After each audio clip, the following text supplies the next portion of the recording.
ready to go again. This is like the unofficially the second one. I done did this like I done did three already, but it's number 4. But I would say it's unofficially number 2. Welcome to another episode of Two Man from Island, Blue Mountain Lifestyle. This one here for the men who've been working non-stop, quietly wondering what happened if I run out of time before I turn what I'm doing into something real. This episode is gonna dive into taking some action plans today. Like, I don't even want to deal with people who ain't ready to make changes and make things happen like today. I'm not trying to be a motivational speaker to try and motivate you. I try to like encourage you and give you idea and plans for things that you can do right now. Right? A lot of us, especially if we grow up from the islands, you grow up thinking hustle was the goal. You gotta hustle to do everything. You gotta just make it to next week, right? But that can't be the goal. And I learned that, not too long ago. Hustle is only supposed to be like an entry point to get you into where you're going, where you want to be. And today I want to talk about that. Talk about what it really means to turn that grind into something that could last, something that'll work even when you're not working, right? If something happens to you, you get hit by a bus and you can't make money. That's the famous saying, what happens if you get hit by a bus? You can't work no more. We got a guest in the building, someone one of my good friends. We've been through a lot of stuff together already, a lot of business, a lot of just life, enjoying life, and again, dealing with hard times together. Someone who came from the fire. You'll have for him throughout the episode. So if you're in Miami, Nassau, Freeport, New York, LA, wherever you're trying to make it from to listen to this podcast, welcome. Let's get it. Okay, before we dive back in, I want to bring on another brother who's lived on both sides. He's seen the highs, the lows, learned all the lessons. He's built, he's failed, pivoted, and built again. And through it all, stayed committed to figuring things out. In a world where it's easy to talk and hard to move, someone who's actually made moves even when there wasn't a clear road ahead of him, right? Talking about taking real action, not theory, because every day you stall, you just playing, you're giving ground, you're not making the headway you need to make. He's the leader of the School of Product Design and the Life, helping others to build their ideas and turn them into real valuable products. So I'm honored to have him here to join me, Mr. Ricky Ticky himself. Welcome to the mic. What's going on, everybody? How you doing? Not to be confused with the fake Ricky Tickies out there, right? There's a lot of intimidation. Right. All right. Well, most of us start off with a hustle, right? We grind hard. We do whatever it takes to bring money in. What was like your first side hustle? The first thing that you were doing to help you make money, that helped you learn? First thing I did was probably draw for money. That's a good one. And I learned that in school. I remember drawing a picture and it looked a little bit better than my friends. And they offered me some, people barter their children.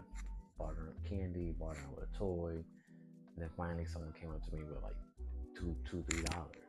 Here's $2. Here, you make me something. How far back this goes? How far back this goes? I was in like 3rd grade. Making $2, 3rd grade. That's a big deal. Probably. That was a big deal for me. I know having an extra couple dollars even in like middle school for lunch and to take to school is a big deal. So my grandma raised me. I didn't have no dollars. So that's where the art in me came from. Then I didn't know that. So that's some good knowledge. And ever since then, so that's kind of where like your that's where my creativity started sparking up. Right, and I was always gonna say your obsession with perfecting anything that you're working with or working on. I'm a people pleaser. I like to make sure everyone's happy. Yeah, I got you. Hustles are often reactive. Like we usually have to figure out something as it comes. Just like you say, you just was drawing, and then at some point somebody started to pay you for that, right? And that's at a young age. So there's these young kids out here that can go out there and hustle and make money off of drawings.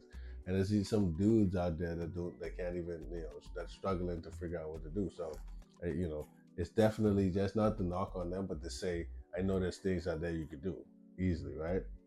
But there's a difference between hustling and surviving and building a business that you can grow with. If your income stop the moment you stop working and you don't own a business, you don't own a job, no money coming with you.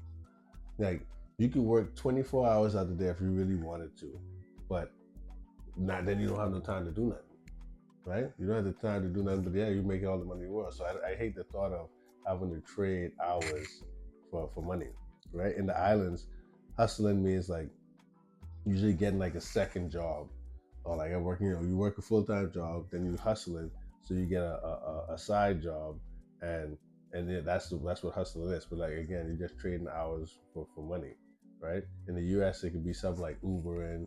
Like, I know people that Uber and they just do it for a long time, and again, it's back to trading time for money. What's some things that you notice from people like coming from the islands and their mentality in terms of like hustling and getting money? You notice anything? Like, you originally, you have roots in Puerto Rico, so I know you know a lot of, you have a lot of family there, and you grew up there. So like, what do you notice like is a difference between hustling on the island with an island mentality, and then being back in America, and then hustling in America? Well, like you said, it all comes down to mentality.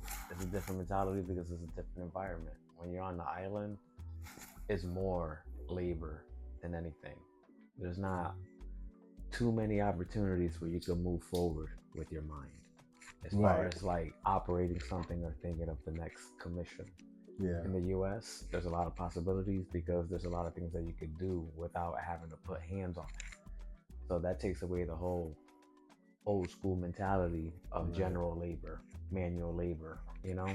So when you're not, Very similar in the Bahamas. The similar type things. Not really like system in place for you to really do things outside of like small hustles. You know what I mean? I come from a fisherman family. So back Yeah. in Puerto Rico, The Bahamas. my whole Yeah. family, all they do is get on a boat, go fish, and what you fish, what you catch, that's what you sell, and that's how you make a living. And that's where the hustling comes into play, and that's how their mentality works because they're Right. working with their environment.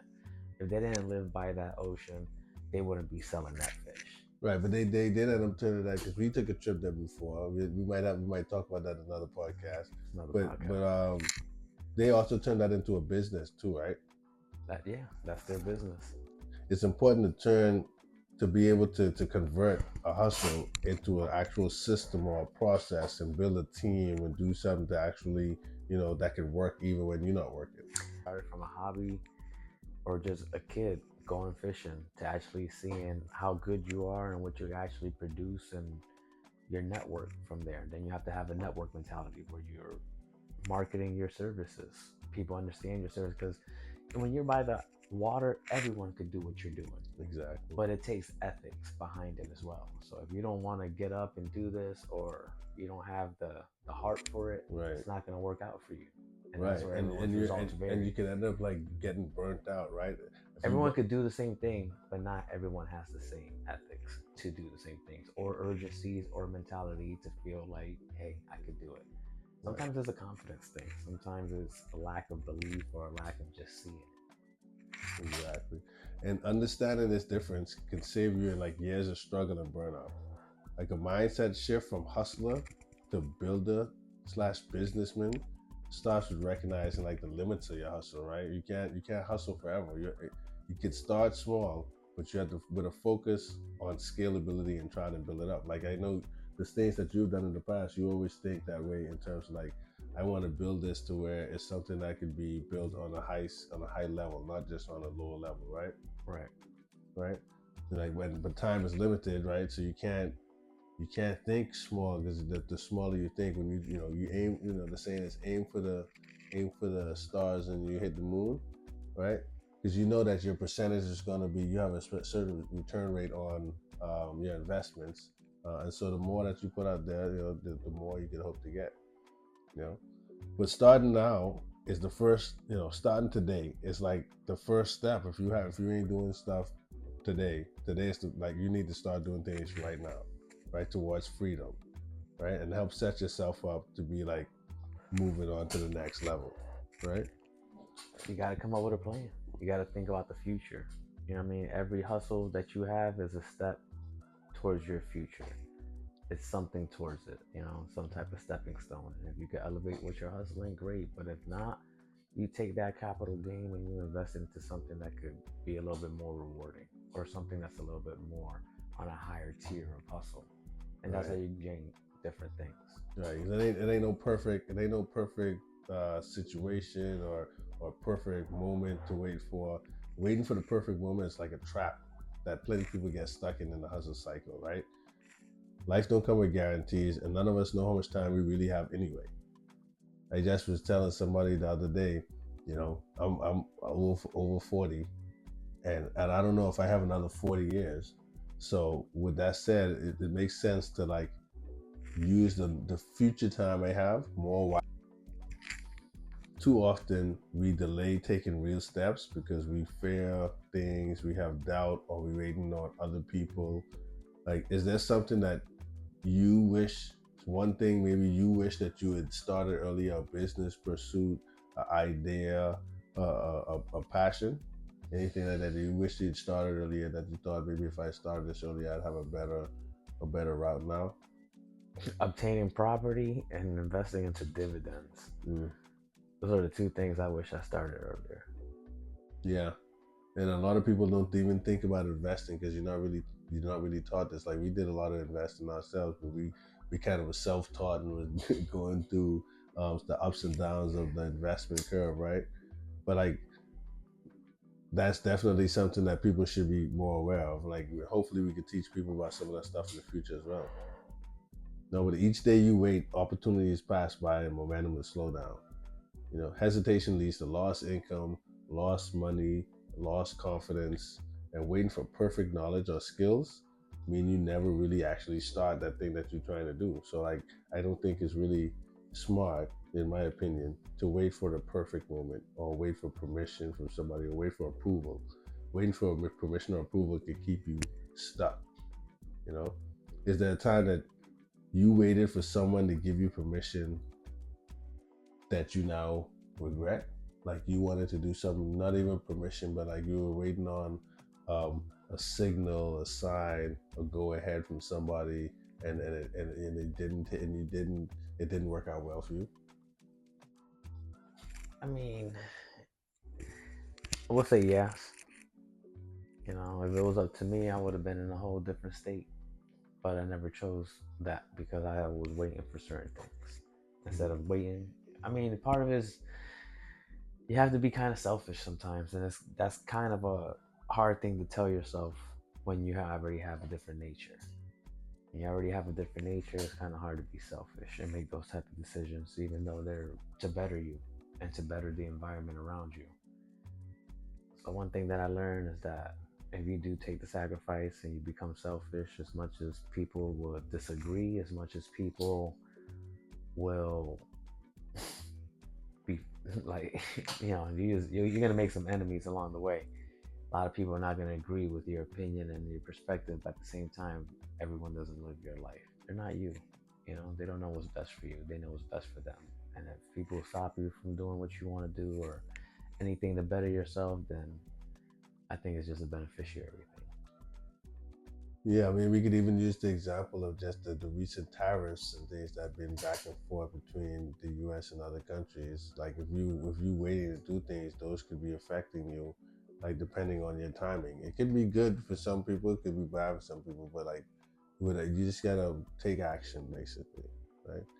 Wait, you build habits of procrastination, and those habits become harder to break over time, right? It's like I call it the master's degree syndrome, right? Everybody graduates college with their bachelor's, and if you haven't started your master's at that point in time, right, you usually never go back and do it. Everybody usually says they want to go back and do it, but a very few people go back, and everybody knows this. So it's kind of the same thing with procrastination. Like it's easy to see in like the amount of people that go back to get their masters. Delaying action can affect your self worth and how others see your leadership, even. People, if you, I think one of the most important characteristics in men is to be decisive. Right? If you're not decisive, I think that's a very masculine characteristic because you need to be able to take action on things without others' opinion. You need to be able to make choices. The longer you wait, the bigger the gap in between where you are and where you want to be. Right? Taking imperfect action now builds confidence and momentum. Starting now gives you time to learn, adapt, and grow your hustle into a business. And the cost of waiting is high. So the only option for you right now is to act. Shift your mindset, start building strategically. Right, what's one decision you made that ended up changing everything for you? Something that was significant that really made an impact on the future things that happened to you. A decision you made quickly, not just a decision you had to make on a fly. Right, you didn't really have too much time to think about it, and it had serious future repercussions, good or bad. I can't even answer that right now. I can't even answer that right now. We're gonna have to revisit that. That's cool. So let's talk about shifting your mindset from like reactive hustler to strategic builder. Hustling reactively means exhausting yourself without real progress. A business runs even when you step away. A hustle stops when you step away. Right? It's a big difference. It's a big difference. Like I want to be able to sleep and know that I got money coming in.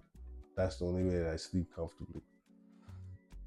Anything else is like Charles Barkley would say back in the day, is uncivilized. Uncivilized. Your time is limited, and wasting it on reactive grind constantly can be costly. Shifting to a strategic strategy means tracking what works and cutting what drains you. What's something that you cut out of your routine that freed you up to grow? Social media. I cut that shit out. Yeah.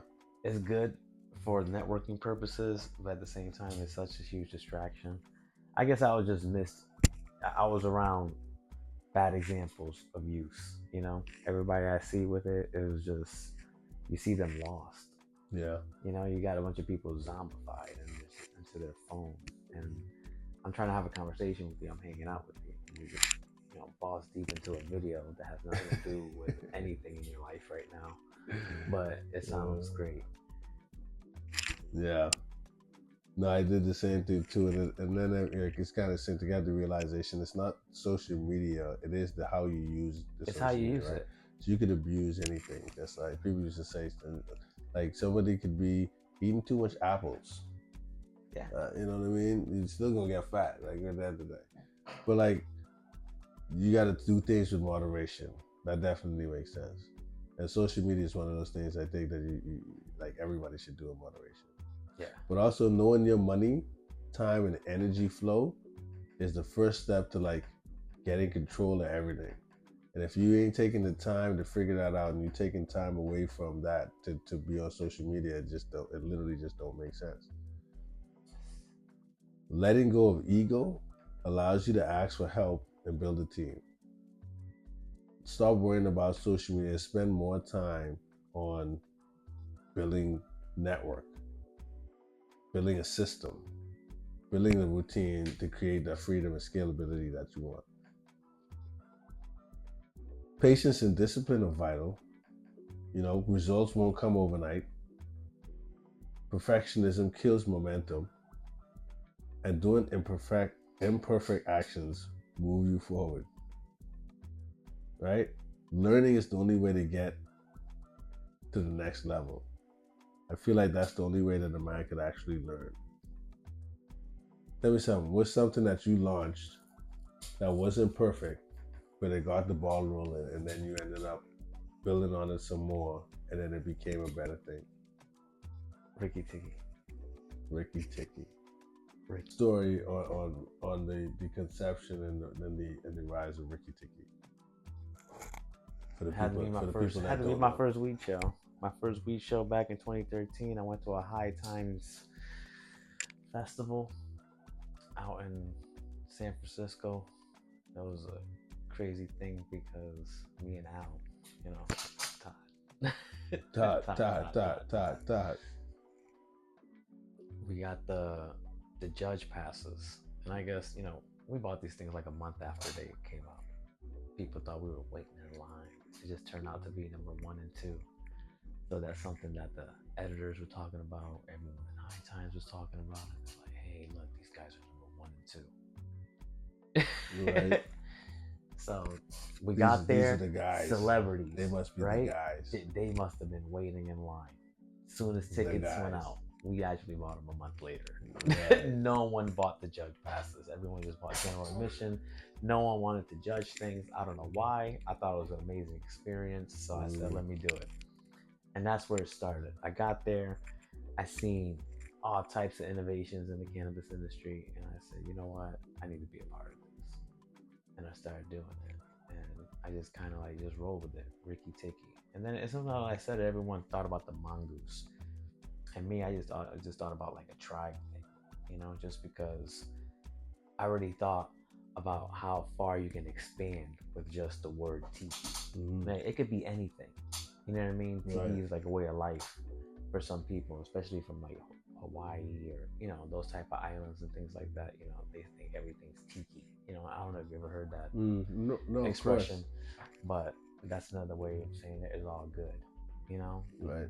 But tiki, you could do anything: merchandise, products, actual tiki things. Like I like the mask, I like the totem pole idea. It already fits into the brand. So I just made it my own and just decided to go with that. That's what's up. You found your thing. So how did you build up? Networking. What did you build up? What did you build up from and to? I started with concentrates, honestly, because it was the new thing in cannabis. And then from there, just premium flowers, learning how to do candies, learning how to do extractions. But everything started with extraction.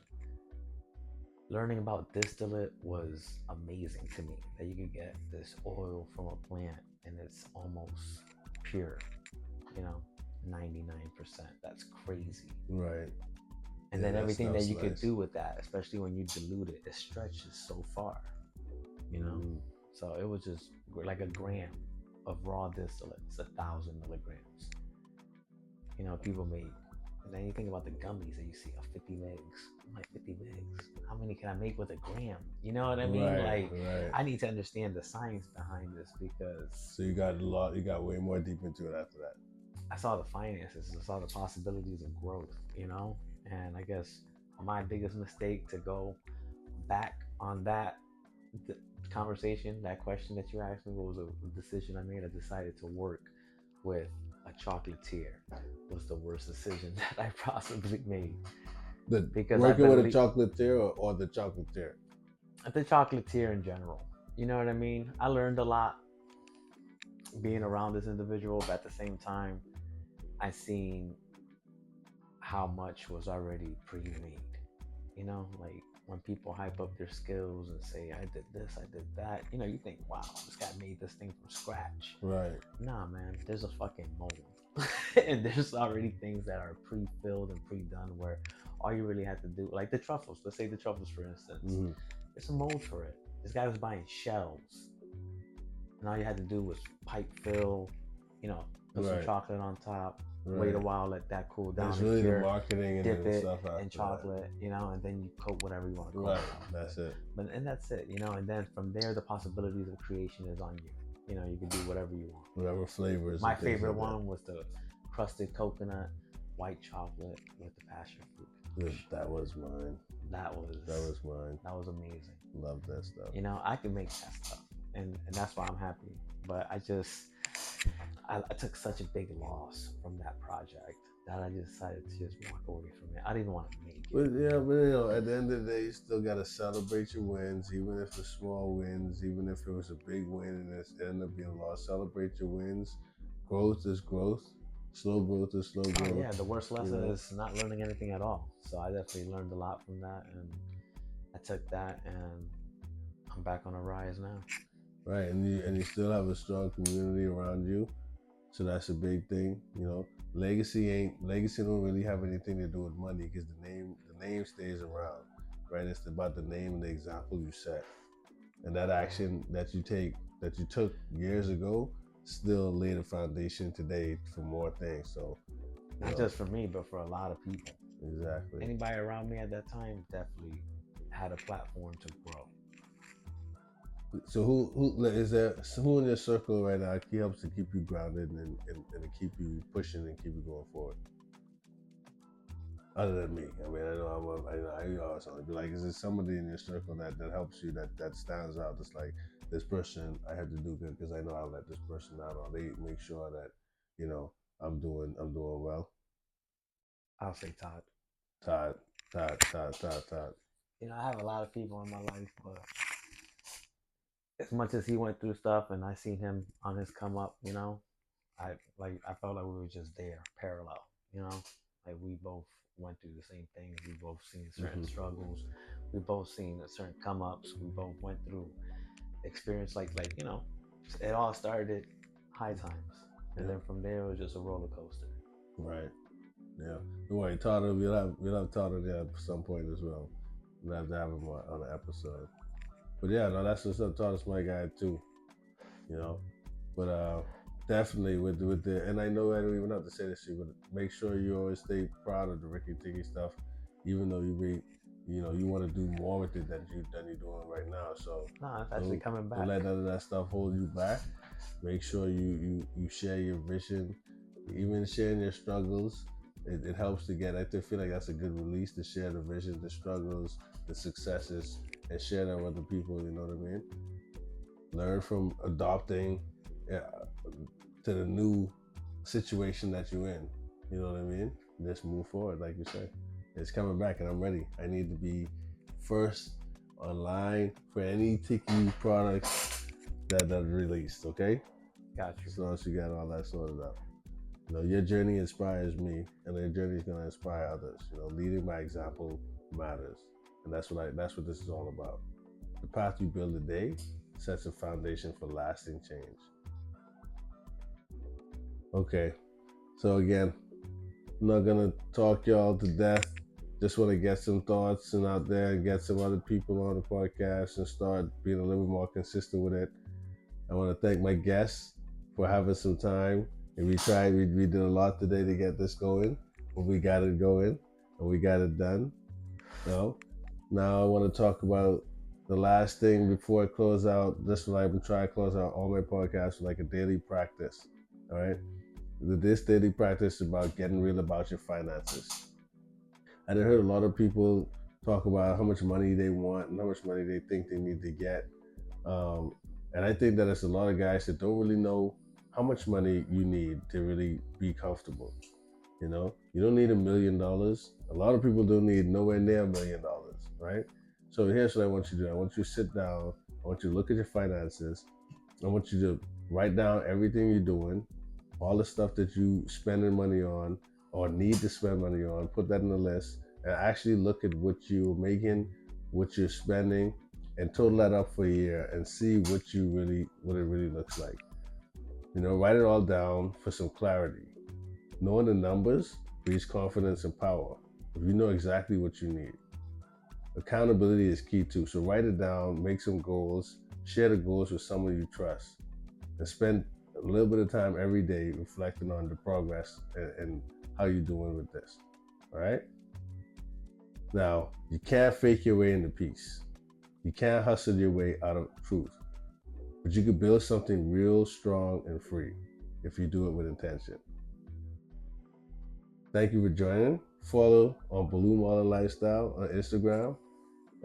If you can, you don't have to. I'm not here to try to get a bunch of viewers, trying to help find people that need help and talk to them about that help. So if you know somebody like that, share this episode with a brother or somebody who's in the grind mode and looking to do more. And if this hits you in the chest, come back, just getting started. So until next time, walk good, talk real, and bless up.